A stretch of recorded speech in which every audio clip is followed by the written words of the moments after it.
El Ministerio Apostólico Altar de Jehová de Eclesia presenta lo mejor del trigo. Apóstol Lourdes Bravo de Villar. Vamos a hablar acerca del poder y el carácter de la sangre. Pero antes queremos saludar y bendecir a todos aquellos que nos ven a través de la televisión, en YouTube, en la internet. Bienvenidos a esta conferencia. Esta conferencia ha sido ideada por Dios para tocar su vida, para ministrarle, para enseñarle cuánto Él le ama. Por lo tanto, preste atención porque Dios le va a hablar hoy. Vamos a Primera de Juan, capítulo 1, verso 7. Estamos hablando de las cartas. Dice, mas si andamos en luz, como Él está en luz, tenemos comunión entre nosotros. Y la sangre de Jesucristo, su Hijo, nos limpia de todo pecado. Aún del pecado de la falta de comunión entre nosotros. La idea de la iglesia es idea de Dios, porque en la iglesia Él nos reúne de todo linaje, de toda raza, de toda cultura, para que aprendamos a amarnos. Dios es el que escoge en qué cultura, en qué raza, en qué hogar, en qué familia, con qué padres vamos a desarrollar nuestras vidas. Y siempre tiene un propósito, el propósito de hacernos bien. Efesios capítulo 1, verso 7 dice, en quien tenemos redención por su sangre, remisión, el perdón por las riquezas de su gracia. ¿Qué quiere Dios con toda esta palabra? Quiere enseñarnos. Tenemos que aprender y conocer lo que representa, personifica, simboliza el poder que tiene la sangre que derramó Jesús en la cruz del Calvario. Esa sangre tiene el poder de conquistar, de poner un alto, porque ningún demonio del infierno la puede traspasar. Por eso Apocalipsis dice que le vencieron por la sangre del Cordero. ¿Qué es pecado? Es cualquier acción o infracción contraria a la ley de Dios. Y cualquier infracción conlleva una pena, un castigo. Y en este caso, el castigo por pecar es la muerte. Romanos 6:23 dice, porque la paga, el pago del pecado es muerte, pero el regalo de Dios es vida eterna en Cristo Jesús, Señor nuestro. Tiene que entender esto, porque si usted no entiende, usted escucha de pecado, usted escucha pecado y no sabe qué es. Y comienza a pensar, ay, ¿por qué siempre pecado y siempre pecado? Y siempre se predica en la iglesia del pecado. Porque tiene que entender que estaba destinado a morir. Y porque hubo uno que pagó, es por eso que tenemos vida. Y vida eterna en Cristo Jesús. ¿Y eso para qué nos lo hace recordar Dios? Para que aprendamos a ser agradecidos. ¿Cómo se paga el pecado? Con la muerte. Pero Dios nos regala algo. ¿Qué es lo que Él nos regala? Vida eterna. ¿En quién? En Cristo Jesús, Señor nuestro. Pero como todos hemos pecado, por eso estamos expuestos, como lo estaba el pueblo de Israel de Egipto, expuesto a la muerte. ¿Cuál es la solución? Así como la única esperanza para el pueblo de Israel era untar los dinteles de sus puertas con la sangre del Cordero, para nosotros solo hay una esperanza para escapar de las consecuencias de nuestro pecado. Primera de Juan 1:29. ¿Cuál es esa esperanza? Es la sangre del Cordero de Dios que quita el pecado del mundo. Hay dos alternativas. Una es que podemos rechazar la sangre de Jesús y voluntariamente exponernos al castigo por nuestros pecados. Y dos, es aceptar el sacrificio de Jesús de manera simbólica, pero con una validez real. Estar cubiertos con esa sangre hará que toda la maldición, toda la condenación y la muerte pase de largo de nuestras vidas. Entonces, la sangre del Hijo de Dios es la esencia misma de la Pascua, de la pasión de Cristo, del sacrificio del Cordero de Dios que quita el pecado del mundo. La fe en su sangre tiene poder para limpiarnos del pecado, de los pecados y de la iniquidad. Tiene poder para limpiarnos del pecado en singular, de los pecados en plural y de la iniquidad. Y es la puerta a la salvación eterna de nuestras almas. Por la fe también recibimos el bautismo del Espíritu Santo, la vida eterna y la comisión, el mandato, la orden de anunciar que Él está vivo porque resucitó. Y con la Santa Cena anunciamos su muerte, anunciamos su resurrección, y al participar de la Santa Cena estamos haciendo memoria de ese sacrificio. ¿Hasta cuándo? Hasta que Él venga de nuevo en gloria para establecer su reino eternamente y para siempre. Por eso hoy venimos contra todo poder del infierno, en el poder de la sangre de Jesús, el Cordero que quita los pecados del mundo. Cuando entendemos en su dimensión el poder de la sangre, también entenderemos el por qué hay una disciplina de parte de Dios para quien tome la Santa Cena sin discernir. ¿Qué quiere decir sin discernir? Quiere decir sin comprender, sin entender lo que verdaderamente es el cuerpo. Estas son afirmaciones que revelan las Escrituras como compromiso para participar de un nuevo pacto, un pacto que es mejor que el anterior. Y si algo se renueva es porque lo anterior quedó viejo. En este pacto que es nuevo, somos reconocidos como hijos de Dios y enemigos del diablo. Por eso necesitamos la protección de la sangre de Cristo, que es la que nos santifica, consagra y limpia. En la eternidad, nada de lo que conoces aquí y de lo que te gusta en este mundo lo vas a encontrar en el cielo. Porque lo que hay aquí para allá es basura. ¿Por qué es tan importante conocer acerca del valor de la sangre de Cristo? ¿Por qué?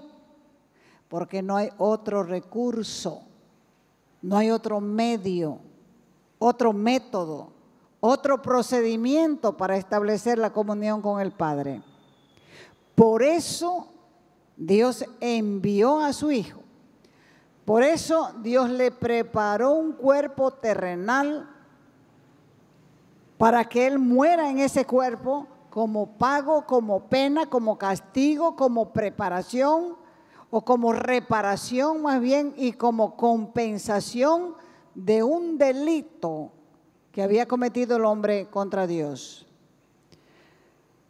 Había que pagar por ese delito para poder restablecer la comunión, porque la comunión fue destrozada, fue rota en el Edén y había que vindicar de esa manera la santidad de Dios.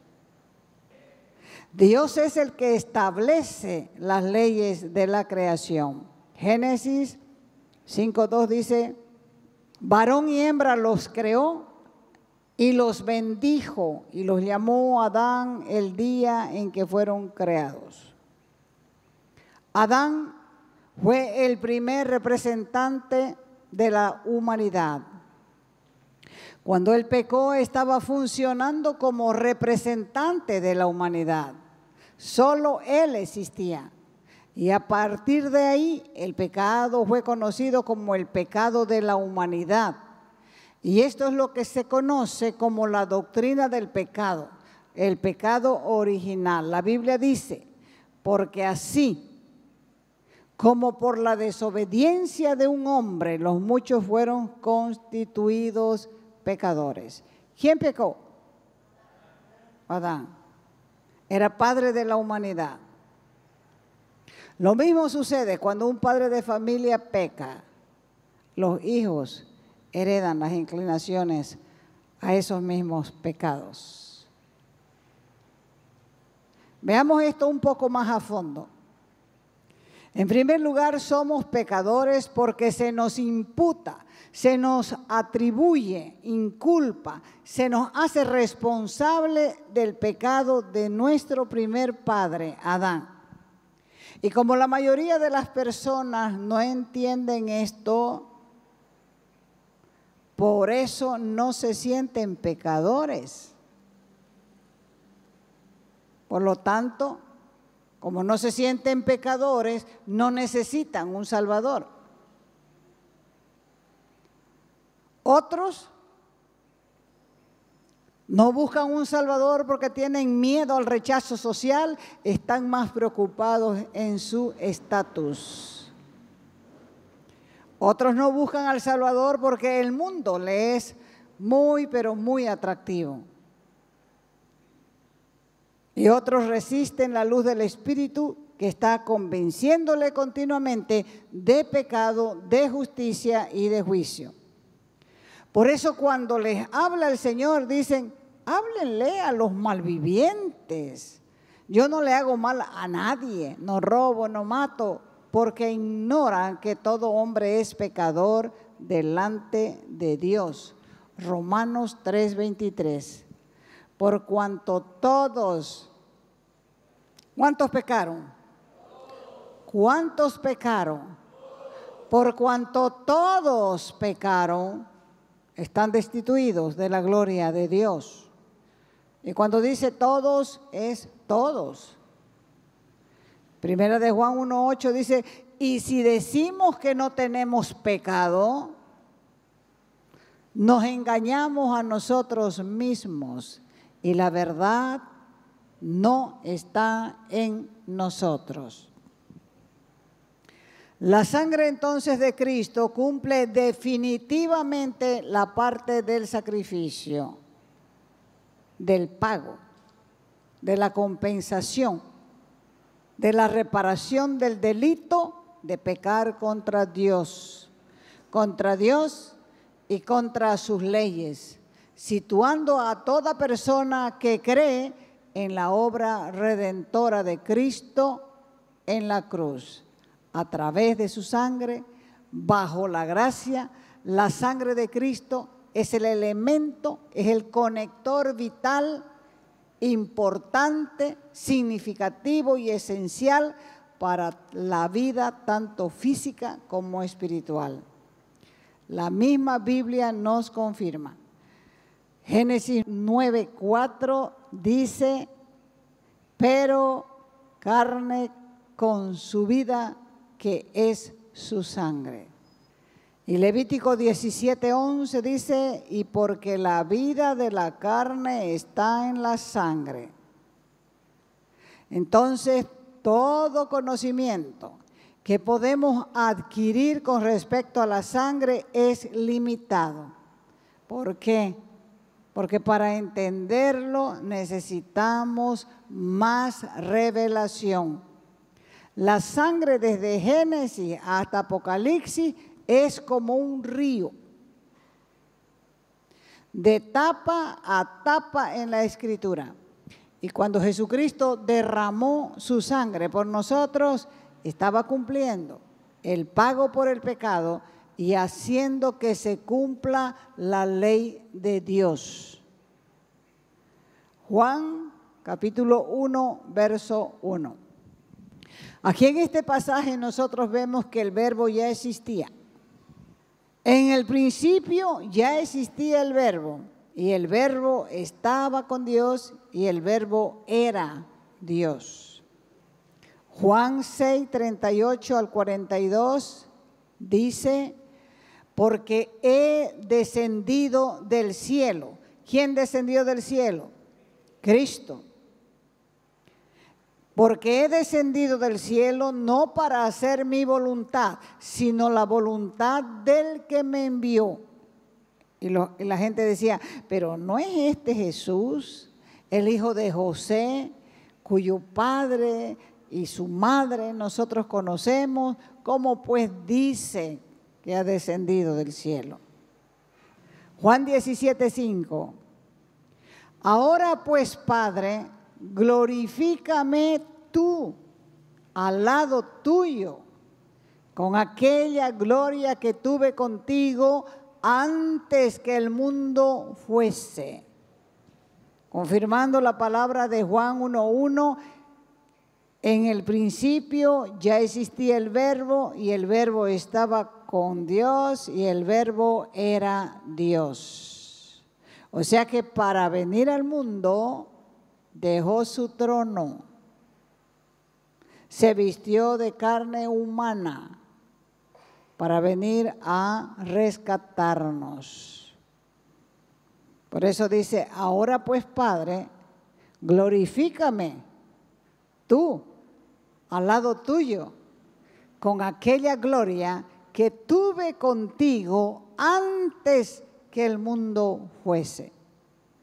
Jesucristo, Dios y hombre al mismo tiempo, mientras estuvo en la tierra, murió en la cruz en carne, físicamente quiere decir, y al mismo tiempo en una dimensión que no vemos ni entendemos, por el Espíritu eterno estaba dando su vida, desangrando su sangre en el lugar santísimo. Hace poco salió en la prensa que una joven murió al dar a luz a sus hijos mellizos. Y como era testigo de Jehová, ahí prohíben las transfusiones. La mujer necesitaba sangre y no le hicieron la transfusión por causa de su religión. Murió la madre y quedaron los mellizos huérfanos. La Escritura dice que no hay mayor amor que dar la vida por los demás. Y eso fue lo que hizo el Señor Jesús. Entregó su vida por la nuestra. Un adulto promedio tiene en su cuerpo de 5 a 6 litros de sangre. Eso representa el 7.7% de su peso corporal. Y esa sangre está constituida por plasma, 55%, glóbulos rojos, otro 43%, y esa sangre fluye por las venas. Pero el cuerpo espiritual tiene al Espíritu Santo fluyendo. La vida espiritual empieza cuando comprendemos y reconocemos que el Hijo de Dios es nuestro sustituto. Esto quiere decir que en el lugar de ejecución por el pecado, Él se presentó en lugar nuestro. Y ahí Cristo derramó su sangre para que el Espíritu Santo fluya por nuestras almas secas y muertas, donde nuestro espíritu, al creer en Él, es hecho uno con Él, dándonos una nueva vida y una vida eterna. Hay que reconocer que como somos herederos por la sangre de Cristo, todos nacemos por sangre. Hay un cordón umbilical que nos conecta con nuestras madres. El bebé se conecta con la madre en el vientre materno y ahí el bebé toma sangre de la madre para alimentarse. Y no es vampiro, pero es real. El Espíritu Eterno vino al mundo para salvar al mundo, pero vino por sangre. El Espíritu engendra al Hijo de Dios y lo engendra por el Espíritu. Ningún varón tomó parte en la concepción del Hijo de Dios. Él fue concebido por el poder del Espíritu Eterno. El Espíritu Eterno puso la semilla en María y esto es un milagro. Pero ese mismo milagro sucede en la regeneración por el poder del Espíritu, quien a través de la sangre limpia nuestras conciencias de toda mala obra y quien nos engendra por sangre y espíritu a la humanidad. Entonces sucede otro milagro. Y es que la sangre de Cristo nos permite entrar en su reino, libres de condenación, y eso es un milagro. Nos hace nacer de nuevo, nacer del Espíritu, y eso es un milagro. Y es por eso que nada podemos esconderle a Dios. Y esto se expresa mejor en la Biblia cuando se habla de circuncisión del corazón. Esa circuncisión quiere decir que se deja al descubierto nuestro corazón delante de Dios e impide que comencemos a esconder cosas. Dios conoce y pesa nuestros corazones y nos da un mensaje que es el Evangelio eterno, con una buena nueva para el corazón. Porque ninguna otra palabra tiene el poder de transformar al hombre en su corazón como la cruz de Cristo, porque Él es nuestro Cordero Pascual.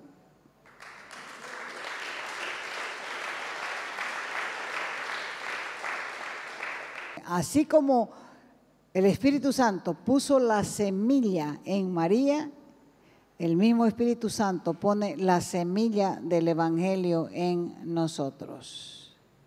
De repente comenzamos a desear cosas que antes nunca jamás se nos hubieran ocurrido por la mente. ¿Qué pasó? Dios plantó en nuestro corazón, en ese momento que reconocimos nuestra necesidad, plantó la semilla del Evangelio y entonces uno comienza a desear cosas nuevas. Y ese es también un milagro. Es por eso que es tan poderosa la fe cuando la palabra nos da conocimiento. ¿Qué ocurre mientras el discípulo camina por el mundo en su vida temporal y terrenal? La sangre de Cristo sigue actuando. Y así como en lo natural la sangre humana transporta los nutrientes y el oxígeno al cuerpo, en lo espiritual, en nuestra vida, viene por la aplicación de la sangre de Cristo también a proporcionarnos nutrientes espirituales que son indispensables para desarrollar una vida saludable en el Espíritu. Por la expiación recibimos por la fe la obra redentora de la cruz como una señal de que somos hijos de Dios y de que estamos protegidos como lo estuvieron los hebreos antes de su partida de Egipto, como libres de su esclavitud. Aquella noche que pasó de largo el ángel de la muerte. Eso es lo que significa Pascua, pasar de largo. También nosotros fuimos sacados a libertad de la esclavitud del pecado. Otro de los oficios de la sangre es que el Espíritu Santo da testimonio del poder de la sangre. Por eso dice Mateo 3, 16 al 17, en el tiempo del bautismo de Jesús, dice que estaba Jesús en el agua, el Espíritu Santo vino en forma de paloma y el Padre habló diciendo: este es mi Hijo amado en quien tengo complacencia.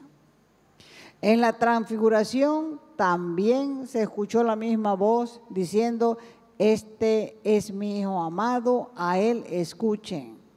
El Espíritu Santo es la verdad de Dios, no puede mentir.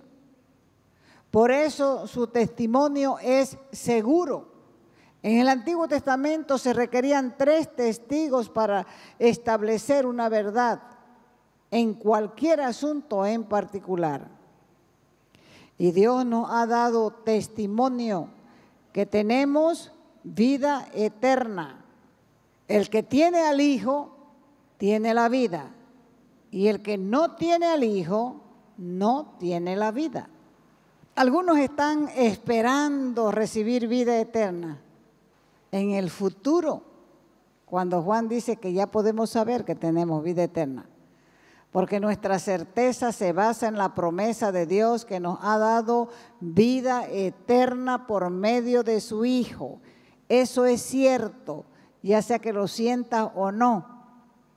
No es una voz la que habla, sino la palabra, que viene a ser el testimonio de la obra de la gracia redentora de Cristo a través del Espíritu Santo en el ser humano.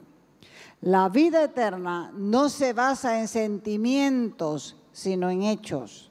El que cree en el Hijo tiene vida eterna, posee, goza, se beneficia de la vida eterna.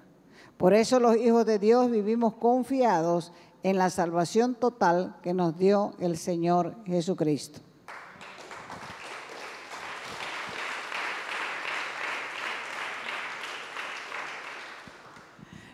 Así que el Espíritu Santo nos llena, nos mantiene vivos, enfocados en una vida diferente a la anterior, transformándonos en personas nuevas a través del nuevo nacimiento. Juan 3:3 dice: respondió Jesús y le dijo: en verdad te digo, el que no nace de nuevo no puede ver el reino de Dios.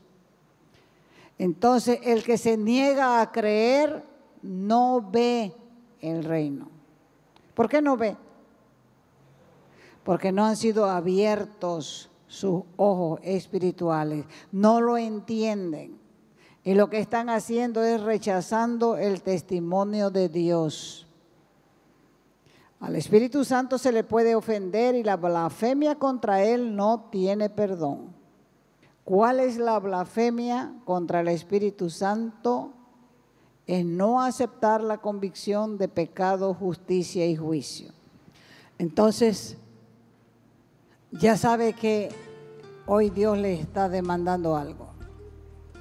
Cuando Él te llama, te está dando la oportunidad de que abras tu boca y reconozcas lo que Él ya miró adentro. Y por eso es que Dios es bueno. Porque a pesar de que nosotros vivimos hiriendo su corazón, Él continuamente nos está llamando. Vení, vení. Quiero demostrarte cuánto te amo. Te he amado desde la eternidad.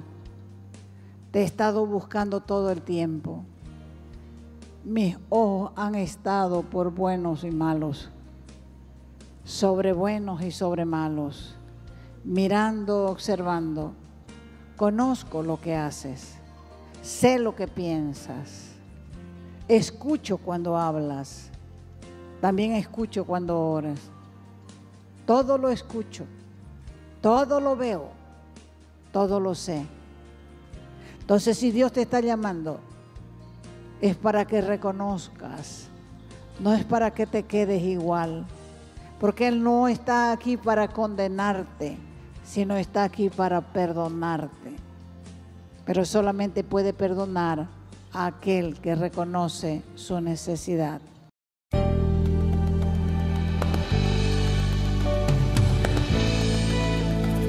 Te invitamos a nuestras conferencias los días viernes, sábados y domingos a las 20 horas y el domingo a las 10 de la mañana. calle Nicolás Suárez, esquina Félix Pinto,